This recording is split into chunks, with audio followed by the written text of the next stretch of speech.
is our brother Jason Powell, our magnificent house band, singing about a revelation.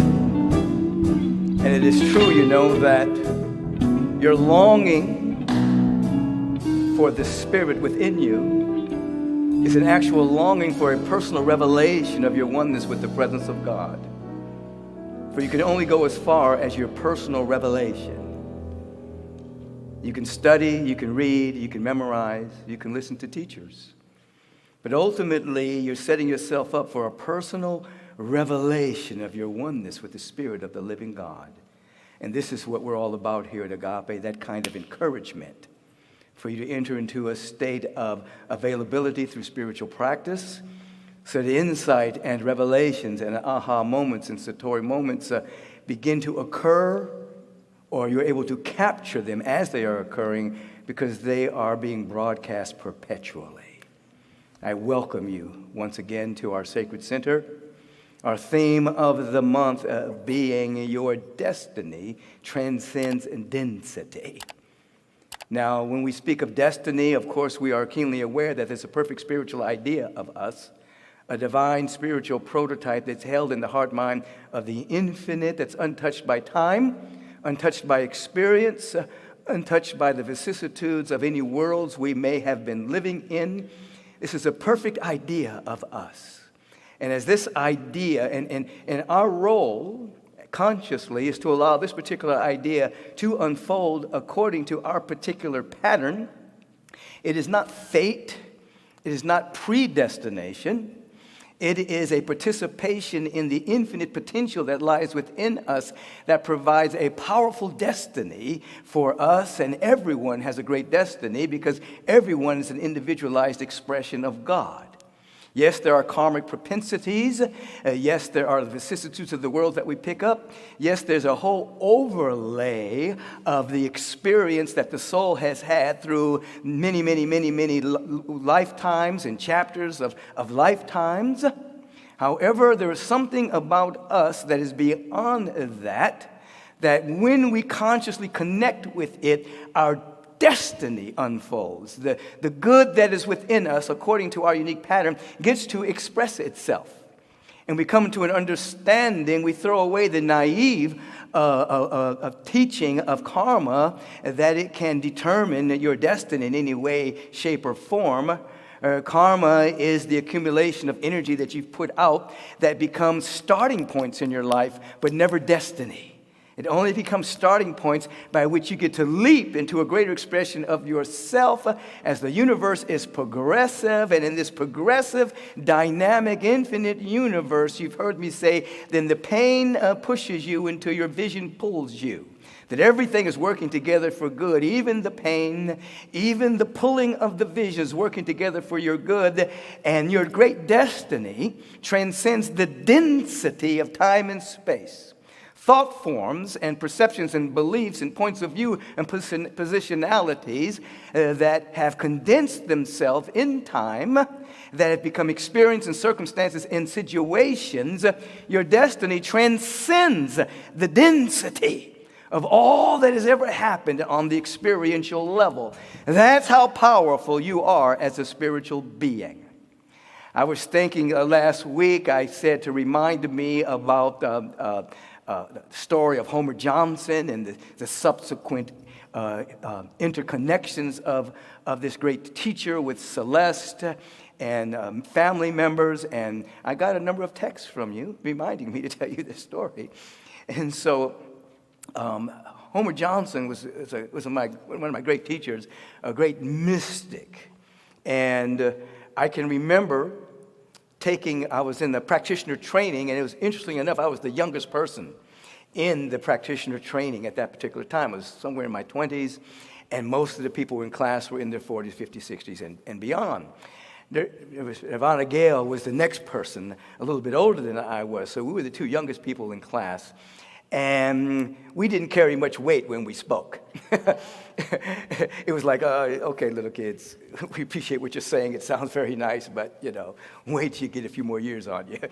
And And I had a wonderful opening spiritual awakening, which catapulted me into this teaching and into the classes that I was teaching. So one day, this gentleman comes into class to teach. He was the guest teacher. His name was Dr. Homer Johnson. And Dr. Homer Johnson began to speak, and he spoke from the depth of an awareness of his oneness with God. It was scintillating to the spirit. And in the course of his class, he began to validate many of the things that I was trying to say in class, based on my own intuition and based on my own connection with the presence of God. So I was on the edge of my seat listening to this man speak. It was really vivifying for my soul. So I go home at the end of the class, and I'm married to Celeste there, and I began to tell her about this teacher that had come to prac class and had totally transformed the class, lifted everybody up, and had validated some of the things I'd been saying. And she said, well, what's his name? I said, his name is Homer Johnson. And she said, Homer Johnson? That's my cousin. I said, what? And so she told me this story. It was her mother's cousin. And she said, as a little girl, she's from Missouri. As a little girl, they would go to their cousin's house, Homer's house, and have dinner and things of that particular nature. And one day they go to dinner with her mom and her dad. And her dad sees this certificate on the wall. Now, Homer Johnson was the Midwest director of the science of mind. He reported directly to Dr. Ernest Holmes, so they spoke every week. This is pre-mobile phones, pre-Zooms, all that. Every week they spoke on the phone, prayed together, and he was the coordinator of the Midwest division of the science of mind. And he had his practitioner license on the wall. So Don Greene, Celeste's father, asked what this is. And he begins to break down what a practitioner is. He began to break down the teachings of the science of mind and spirit, the teachings of Ernest Holmes, and interlaying then, of course, with the real teachings of Jesus the Christ. And they get into an argument. And Don Greene is saying, what are you talking about? You're one with God. That's blasphemy. You can't say things like that. Don't talk like that in front of my children. And Homer and Homer's trying to explain to him it's not blasphemy. This is the real teachings of Jesus. And anyway, they got into such a big argument that Homer had to ask them to leave the house. And that was the last time Celeste had ever seen Homer Johnson, because they weren't allowed in his house anymore because of the uproar that Don Greene had made. So, fast forward, Nirvana Gale and I and Lissa Sprinkles had taken Silva Mind Control back in the 70s, late 70s. And Don Greene had come over to visit. And he was a contentious kind of guy. He was always ready to argue about anything. And I'll get to that in a moment. And so anyway, I'm breaking down Silva Mind Control, what we had learned in the class and this type of thing. And Don Greene says, Silva Mind Control? We said, yeah. He leaves the house. Doesn't even say where, he just leaves. We thought that was a bit odd. So he comes back about 20 minutes later, and he has this box. And in the box are these materials from Silva Mind Control. So, a couple of years before that, Don Greene had seen in the newspaper an advertisement about Silva Mind Control. And the Silva Mind Control said, you take this class and this and these results will happen, or triple your money back. So Don didn't believe any of this stuff. He just wanted to triple his money back. So he signed up for the class in order to triple his money. But in order to do it, he had to meticulously do everything that was required to do in the class. Because he didn't want them to be able to say, well, you didn't do this, you didn't do that. So he did every single thing. Now, at the end of the class, they give you a card. I'll always remember, they give you a little card, and it has a person's name on it.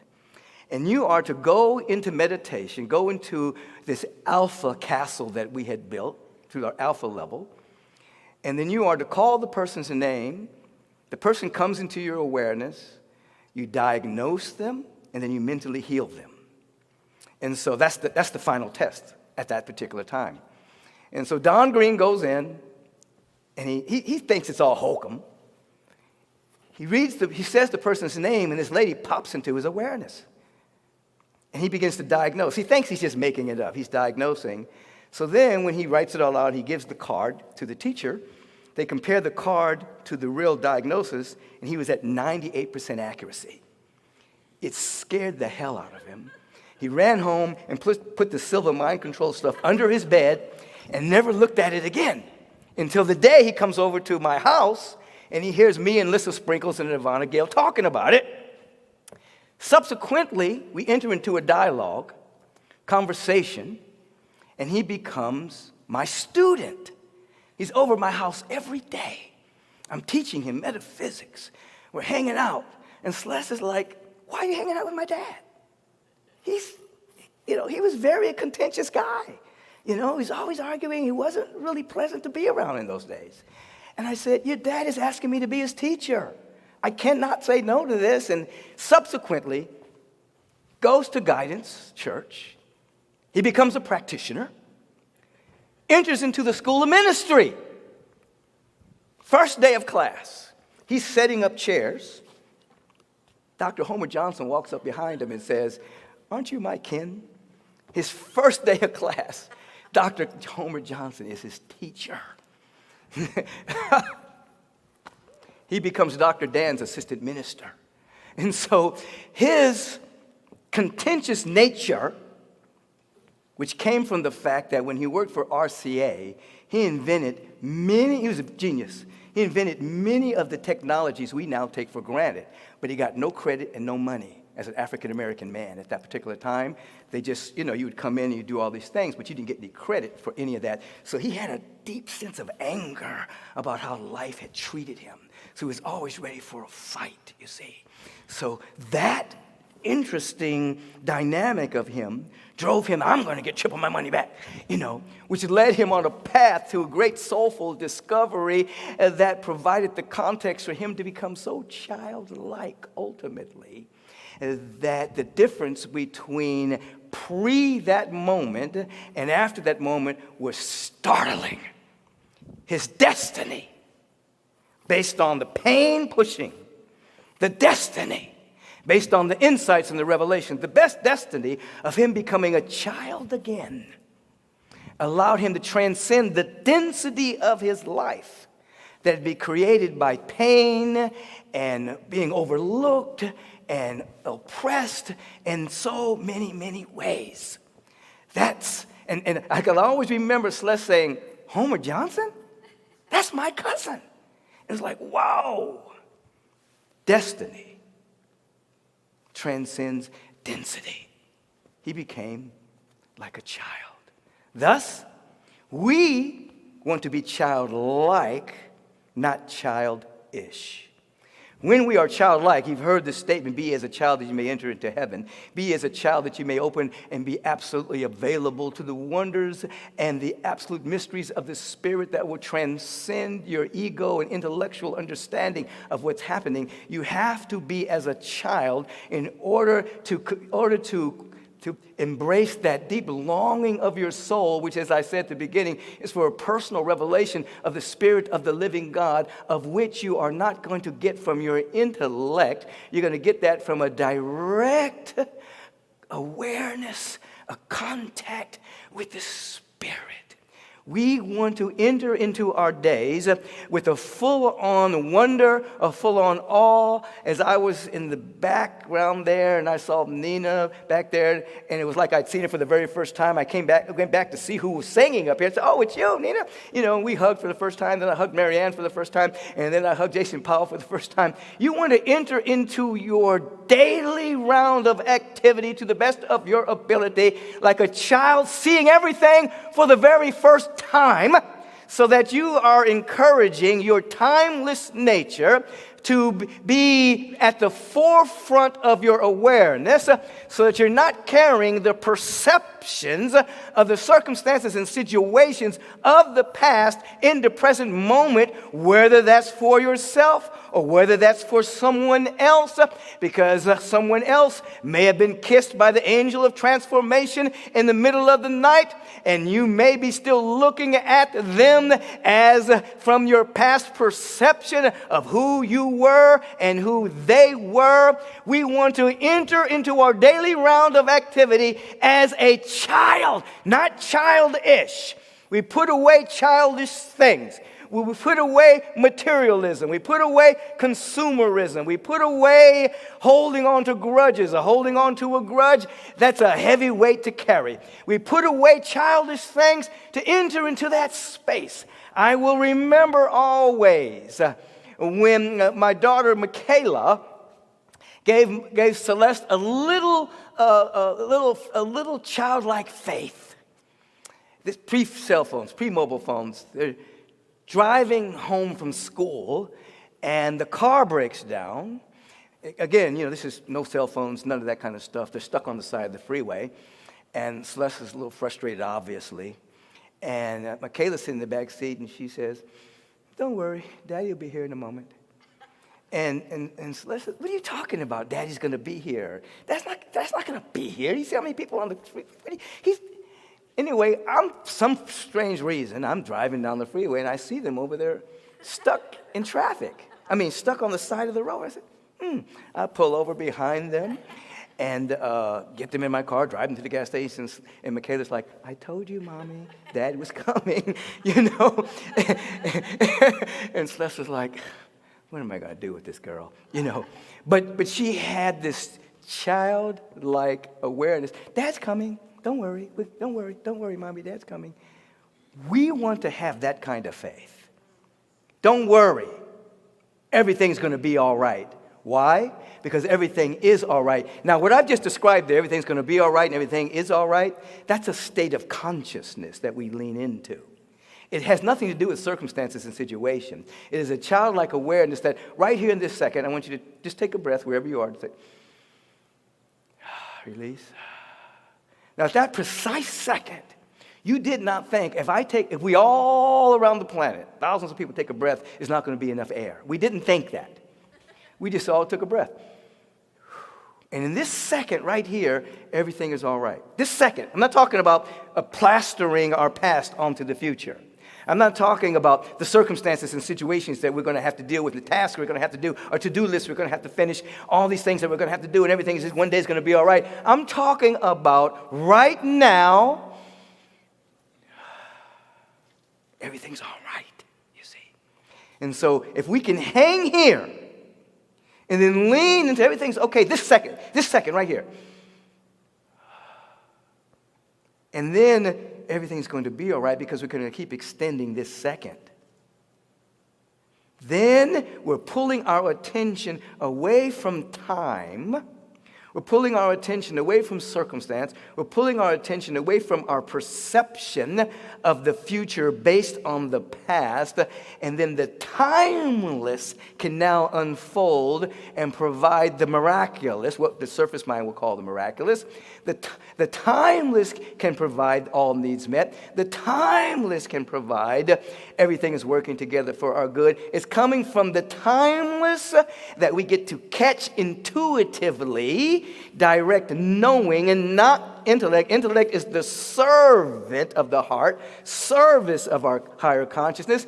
Be ye as a child. Go into the sacred silence as the reading indicated and allow for that silence to speak to you in light and in love and in beauty. And then you will come to an understanding, as we understand in principle, that you're at the very center of the universe, right here, right now. The circumference is nowhere, and everything that the presence of God is, everything that the presence of love is, the presence of beauty, inspired wisdom, transformational knowledge, creative intelligence, everything that it is already right here, waiting for an availability within you, an openness. As I said in the way of meditation service, the greatest ability is availability. This availability happens and I'm at the center. I get to know what I need to know on a need-to-know basis, and right now I may need to know something. Here it comes in a language in the way that I can understanding as a flash of light that interprets itself as wisdom and guidance. Be ye as a child, you see. Another memory I have in my mind, I can see it right now. I'm sitting in my car, And Celeste and Michaela had a continual argument. Every time we were about to go somewhere, Michaela would run out of the house and jump in the front seat. And she would lock the door so her mother couldn't get in. I'm sitting in the front seat with Dad. And Celeste would stand there. Michaela, open the door. We're not going anywhere until you open the door. Michaela, open the door. Michaela would, I'm sitting in the front seat. Open the door, Michaela. I mean, it was a constant battle. And then one day, Michaela opened the door, and she sat in the back seat. She said, from now on, this is the front seat. And she put her seatbelt on. This is the front seat, like that. Somewhere within her, she knew that she was at the center of the universe. This is the front seat. I want you to have that kind of consciousness. Wherever you are, this is the front seat. Rosa Parks, I'm not getting up. This is the front. I'm not getting up. When the child within you, you can't see the mystery with your intellect. You can't see the miraculous with your intellect. You can't see the mystery with the information that you've memorized.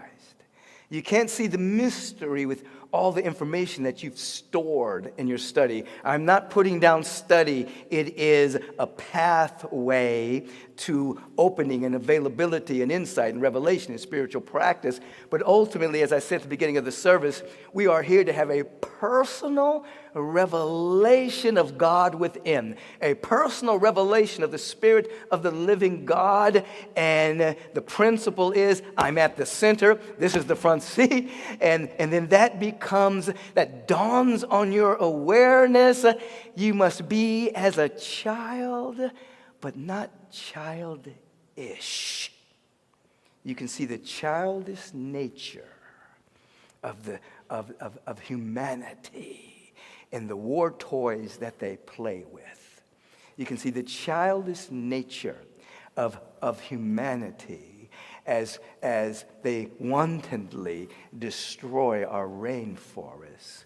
We can see the childish nature of humanity when they actually have the thought that because someone's a different color of skin, that there's a superiority or an inferior relationship. We can see the childish nature of the spirit, of humanity when we see that kind of religious or sexual or racial bigotry. This is childish, you see. It is not childlike. When you're childlike, there is unbridled imagination about possibility. There's a love, there's a quick forgiveness and a letting go of resentment and animosity. When you are a child, you get over things very quickly. But when you're childish, you hold on to things. And the grudges and the limited perceptions bog one down. I want you to capture the destiny that's within you as a unique, infinite expression of a possibility that lies within you that transcends karmic propensities, stagnated, condensed thoughts and perceptions and points of view, ways that you have identified yourself based on experience or birth. I mean, there are people that still are caught up in their birth stance in terms of whether they're first, middle, or third child, things of that particular nature. No, God doesn't have first and middle and last children. God has only one begotten son and daughter, and that's each and every one of us. And so when we break free from our identity crisis as the order that we were born in, or who we were born to, or where we were born, and what time we were born, and what city we were born in, and all of that, when we break free from those identity crisis, we begin to see this is the front seat. I'm at the center of the universe. all that the power and the presence and the love of it has is oozing through me in this particular moment. Now the word will go where I send it and manifest it, because I'm at one with the presence of God. We can now speak with authority, not because we want something out there. We're speaking with authority because we're connected with something in here. We are like a child holding on to the mystery of the Spirit of the living God. Let it be done. The word is spoken. Everything is working together for our individual and our collective good. We don't have to know how of anything. We just have to know the what. If you know the what, the how will unfold. Breathe into that for a second.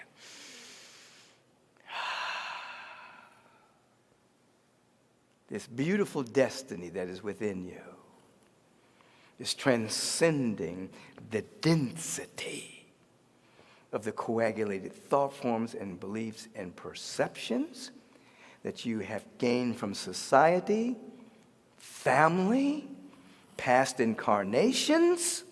When there is a conscious connection and a conscious participation, you are consciously unfolding to allow this undifferentiated wholeness that you are to reveal itself as a destiny that's already within you. Destiny, not the manifest destiny, not the childish manifest destiny that we have heard colonizers speak of over the centuries. Manifest destiny to take over America. It's manifest destiny to put people in slaves. Manifest destiny. No. We're talking about not the colonizer definition of manifest destiny.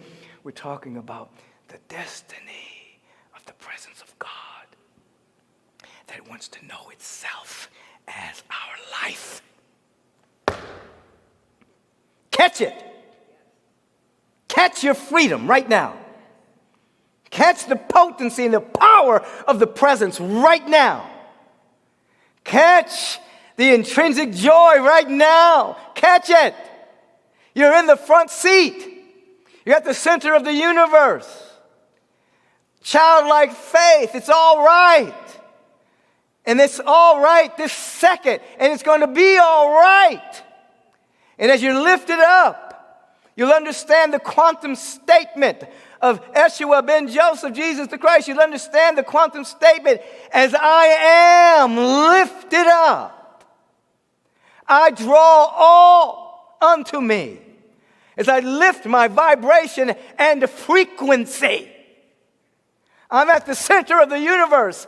I'm not just in America. I'm at the center of the universe. No boundary, no border. As I am lifted up, I draw all unto me. The highest frequency wins. Life wins. Love wins. Joy wins. As I am lifted up, I draw. I draw and I drive. I draw all unto me and I repel that which is not congruent and in harmony with the fundamental harmony of my being. You have more power than you know about. Don't sell yourself short. You're not merely a human being. You are a spiritual being. First, having a human incarnation. Stand up in your spiritual authority. And as Homer Johnson used to say, let the spiritual chips fall where they may. Now, can you imagine Dr. Don Greene setting up those chairs and turning around and seeing the man who had kicked him out of his house years ago because he said what was on his wall was blasphemous. And now he was about to become a minister in the same teaching. Oh my God. That was a total, probably a moment of, but it was a reunion of a soul family that had been temporarily disconnected based on a childish, limited perception until the childlike nature took over and came home to himself.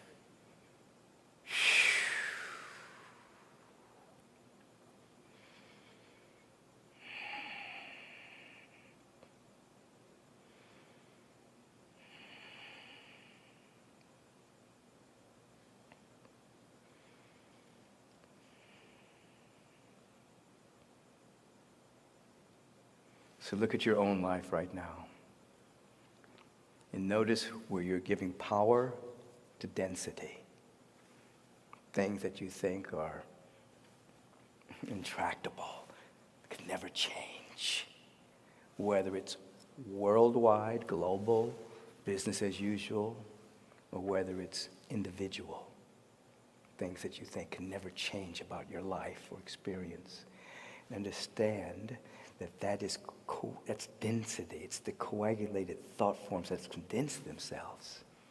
And give yourself permission to enter into ever-expanding consciousness like a child. Like,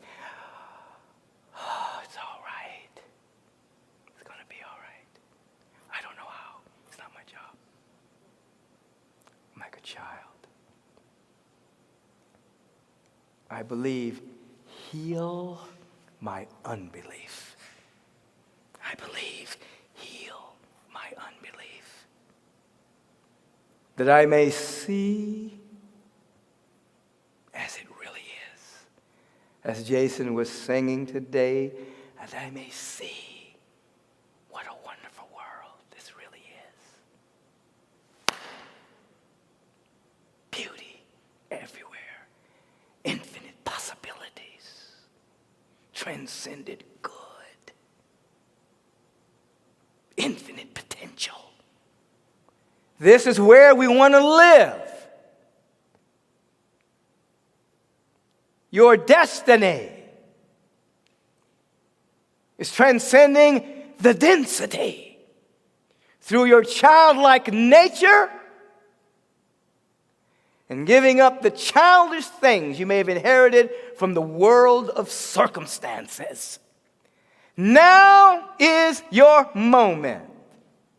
Find the sacred yes within your own heart and soul and say, yes, I am.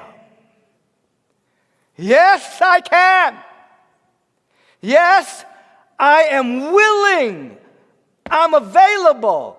I'm open. I'm receptive. I'm here. I'm now. Let the God times roll through me. I'm ready to be prosperous. I'm ready to be healthy. I'm ready to be in joy. I'm ready to respond from my timeless nature. Yes, I'm ready. Reverend Arlene came into my office today singing, yes, I'm ready to love. Yes, I'm ready to learn how to love, by Barbara Mason back in the day. Anyway, I thought I'd throw that in. Yes, I'm ready to learn, to love, to give, to share, to shine, to glow. To be as a child, open and receptive and available. And to throw away childish things. Let's pray together this morning. Let's feel into the deep sinew of our being, the deep vitalizing spirit of our own awareness. And so, as we begin this prayer, before we dance, I want you to feel into your awareness and find something, anything that you can celebrate. Sometimes our mind is so focused on the task at hand and what we have to do to be happy in the future that we forget that we have to bring happiness into what we're doing. So we're not doing something to be happy in the future, to be enjoying the future. I was thinking about that this morning as I was washing the dishes. Yes, I washed the dishes. I laugh at that because my kids would come by and say, Baba's doing human things. And they will say, you don't really do these things. You only do these things when we come over. Because we know you don't do human stuff, Dad. You know what I mean? You don't really wash your clothes and put them in the washer. You don't really wash dishes. It's a joke. So every time I do something, they want to take a picture. He's really sweeping. You have to be there, maybe. Anyway, we enter into a state of such joy and transcended happiness right now. Find something to celebrate. Find something to celebrate. Let your awareness embrace something to celebrate. You may start with your past. You can do this. Think about something you celebrated in the past. Maybe somebody graduated. Maybe an infant was born into your family. Maybe there was a birthday. Maybe it was just something that just happened. Everybody just wanted to celebrate it. Feel into that frequency of celebration.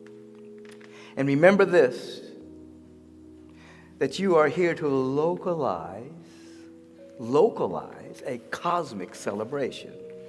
All of nature is in celebration for its gratitude to be able to participate in the realm of the divine. What all of nature does naturally, we have to do consciously. Enter into that space of celebration right now. Feel into the dynamic of celebration. It's from this awareness of the feeling tone of dynamic celebrations, we're localizing the cosmic celebration. The very word that I am speaking is a frequency of joy and harmony and wholeness. It's a frequency of peace and beauty and love.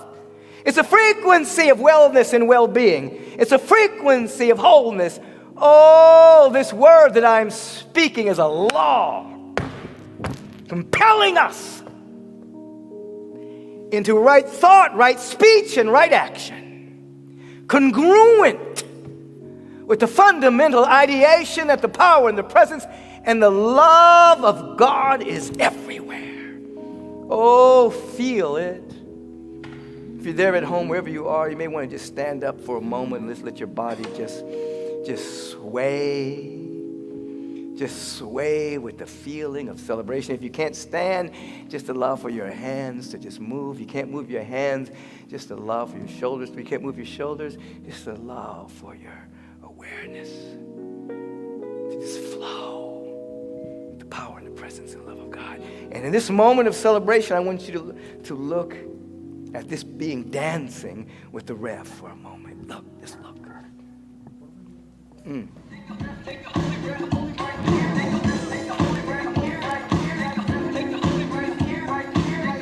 That's our Reverend Suzanne Roll. She's hailing from the Grace Inspired Sanctuary in Auburn, California. Okay, Reverend? As we're lifted up into the spiritual domain. You ever want to trust a doctor, minister, or dentist that doesn't dance or sing? Too much in their head. Not available to new inspiration and new ways of healing. But if they're dancing and singing and open and available, they get new insights, new revelations. Not stuck in the past of what they learned in school.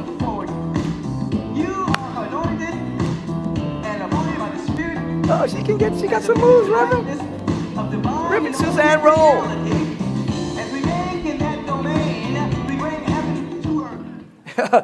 Give her some love, even on the chat. She might be tuning in right now. And as this is all part of prayer. This is all part of prayer. You can segue right into Dance with the Rev. Here we go. You ready? You ready, Paul? Give me a little adventure. Take a breath right here. Take a breath, take a holy breath here. Right here. Take a breath, take a breath right here.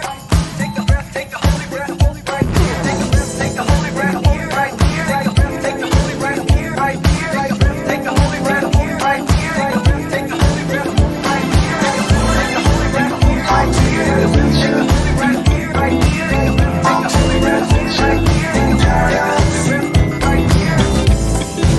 As we're lifted up into the spiritual domain, we begin to see a little bit differently.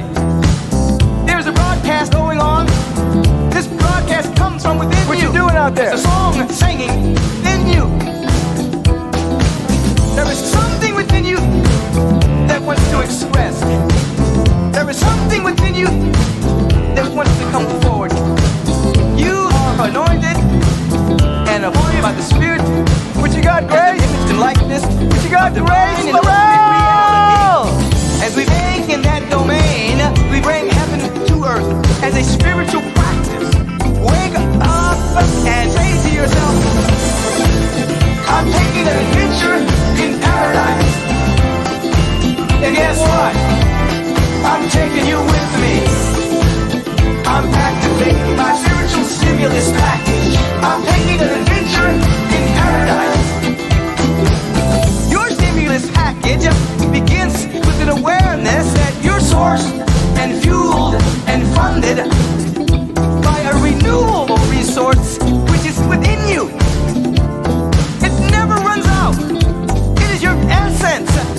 your life. Your divine spiritual stimulus package is activating the gifts of divinity within you. This two-bag system, you will express them beyond your wildest imagination, and joy breaks out all over. It's the real source. Feel it in your bones.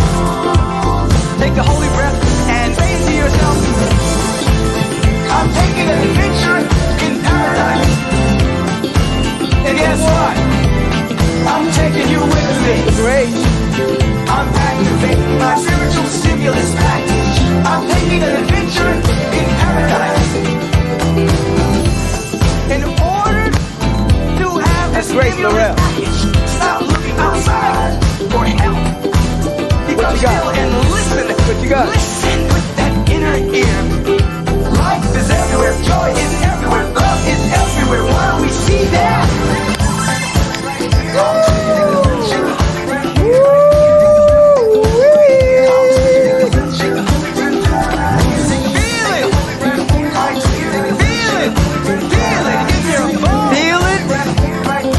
In your bones.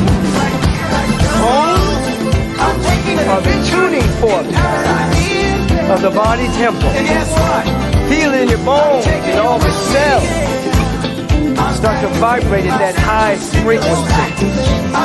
We're taking an adventure into paradise consciousness, heaven awareness, cosmic consciousness, Christ awareness.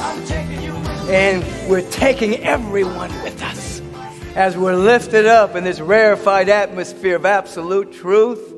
We're inviting the entire world congregation to rise with us. Come! The door's always open. Come on! The path is lit. Come on! Everything is working together for our good. And we continue to enter into this sacred space of prayer.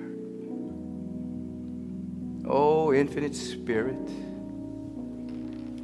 Lord God Almighty,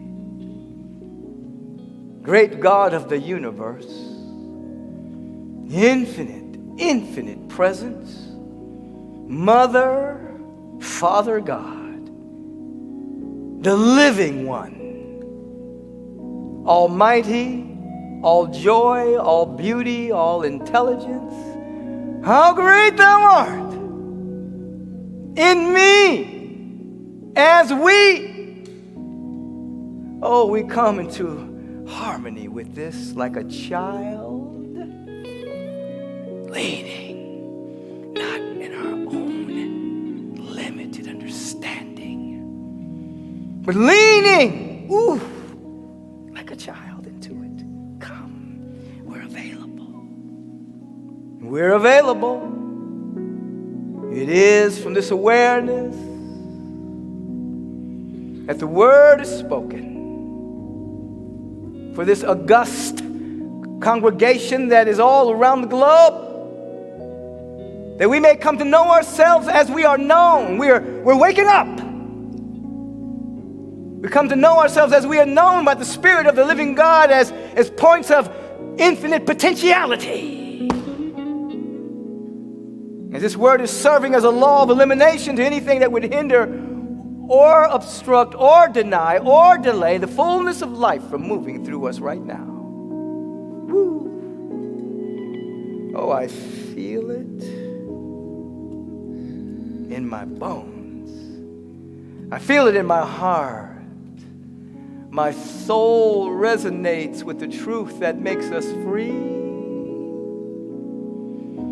The body temple in our field of awareness is getting a new signal now. It's not getting a signal from the world. It's not getting a signal from news broadcasters. It's not getting a signal from old paradigms. No, we are interrupting that signal that has created static on the line from the direct broadcast of the Spirit saying, let there be light right there where you are.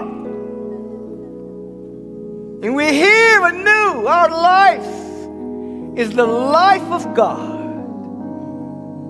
in all that has provided experience of separation as a contrast to reality, oh, it's all unwinding now. Time is yielding to the timeless.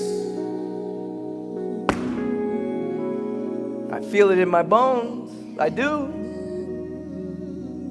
And the word is spoken. Will you be free? Will you be whole? Will you be whole today? Will you accept the divine mandate to embrace a great destiny? Woo! Feel it. I want you to feel it. Help them. Help them feel it.